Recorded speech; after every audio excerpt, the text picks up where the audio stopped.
Hi everyone, it's Stu here from 3B. I don't really say that very often anymore, but it is, and it's me.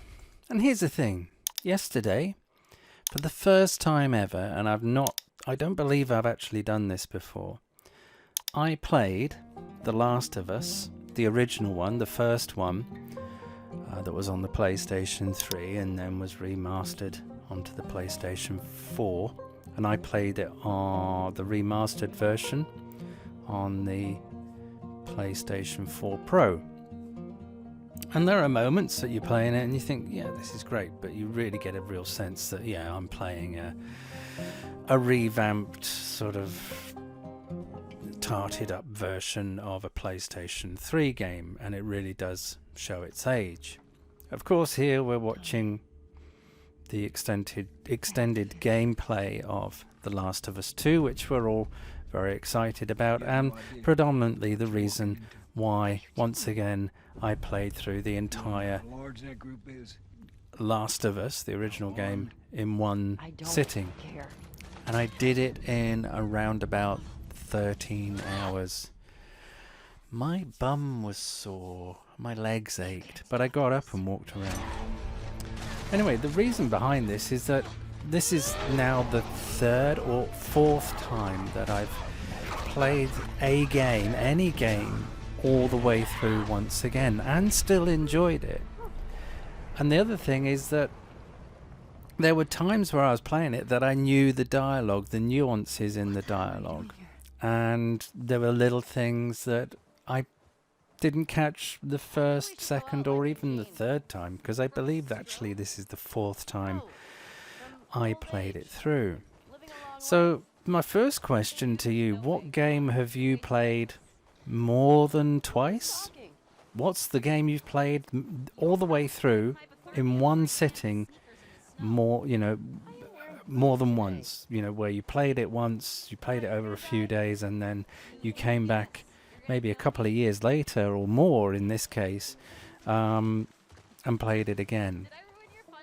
And this is the case with, The Last of Us. This is the only time I've played a game that is actually quite old. It's 6 years old now. It came out at the beginning of the current generation, when that was the next gen console, when that came out, when the PlayStation 4 came out. This came out, I can't remember exactly what date, but I believe it was around early 2014, not too far after the PlayStation 4 was released at the Christmas period prior to that. So as we can see, we've got The Last of Us 2 here. And, it's changed quite dramatically, but fundamentally it's still, very much the same game and has a very same feel about it, which is what we love from the first one.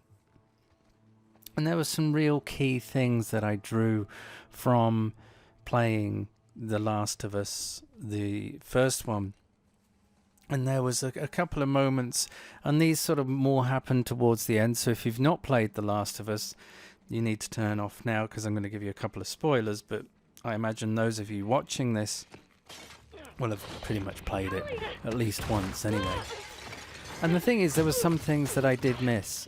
And it was the lie that, and the key thing I think for me was the lie that Joel told Ellie at the very end, when they're looking over the town that they're looking to move into, which is what we see, or I believe they moved that we see in The Last of Us 2, and how that town grew.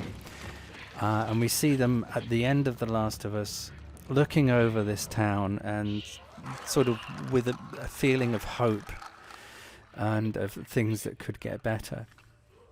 And Ellie says to Joel, "Can you promise me that what the Fireflies said," with regards to Joel saying that the Fireflies said to him that they didn't need her because there were dozens of other people just like her, and they couldn't, it was unlikely that they would be able to get a cure, and that they've stopped looking.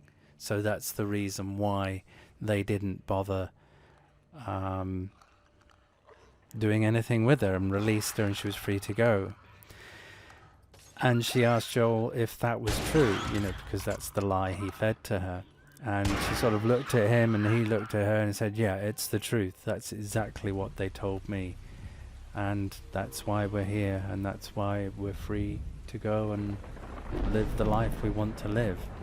So I feel that's going to come back and bite Joel in the backside.